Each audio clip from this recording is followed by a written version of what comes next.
Hello, this is Mark chapter 4. Let's get started. The parable of the sower.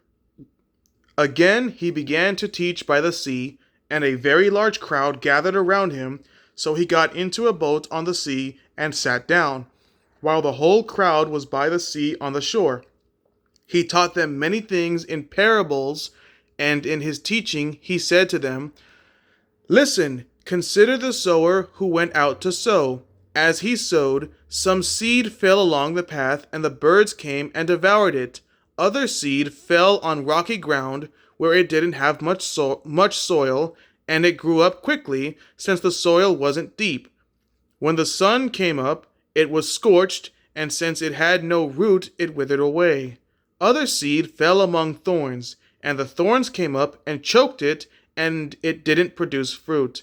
Still, other seed fell on good ground, and it grew up, producing fruit that increased 30, 60, and 100 times. Then he said, 'Let anyone who has ears to hear listen.'" Why Jesus used parables. When he was alone, those around him with the 12 asked him about the parables.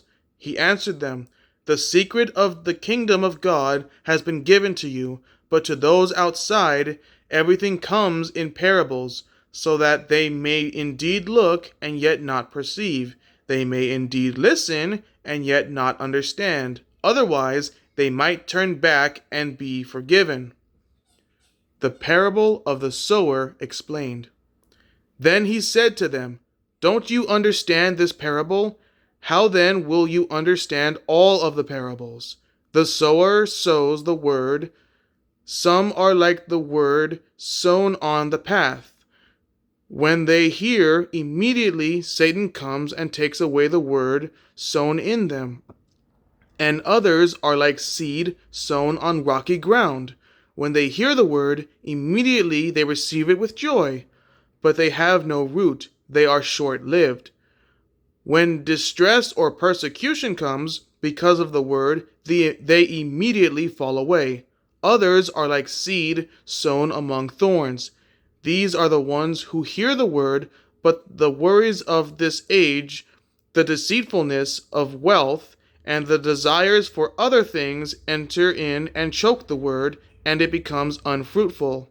And those like seed sown on good ground hear the word, welcome it, and produce fruit 30, 60, and 100 times what was sown. Using your light. He also said to them, "Is a lamp brought in to be put under a basket or under a bed? Isn't it to be put on a lampstand?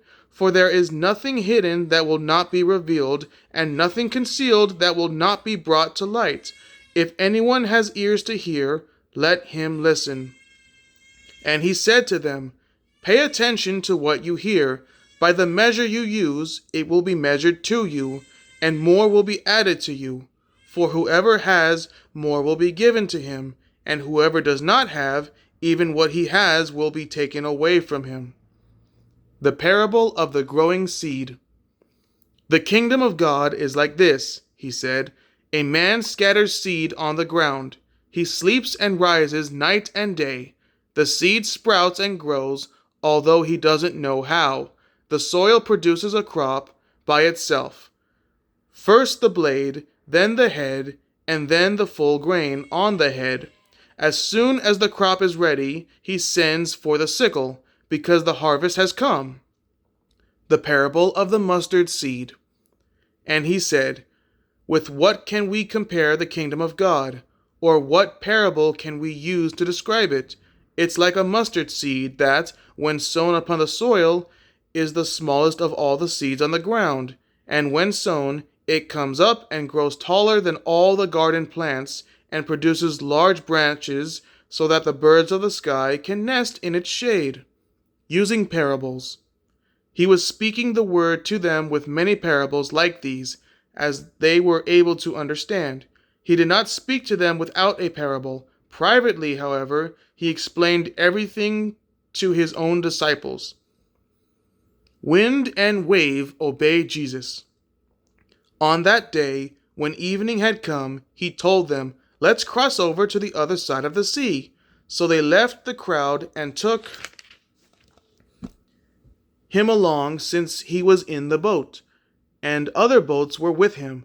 A great windstorm arose, and the waves were breaking over the boat, so that the boat was already being swamped. He was in the stern, sleeping on the cushion. So they woke him up and said to him, "Teacher, don't you care that we are going to die?" He got up, rebuked the wind, and said to the sea, "Silence, be still." The wind ceased, and there was a great calm. Then he said to them, "Why are you afraid? Do you still have no faith?" And they were terrified and asked one another, "Who then is this? Even the wind and the sea obey him." So that was Mark chapter 4. Next will be Mark chapter 5. Thank you so much for watching. Have a great day. Take care.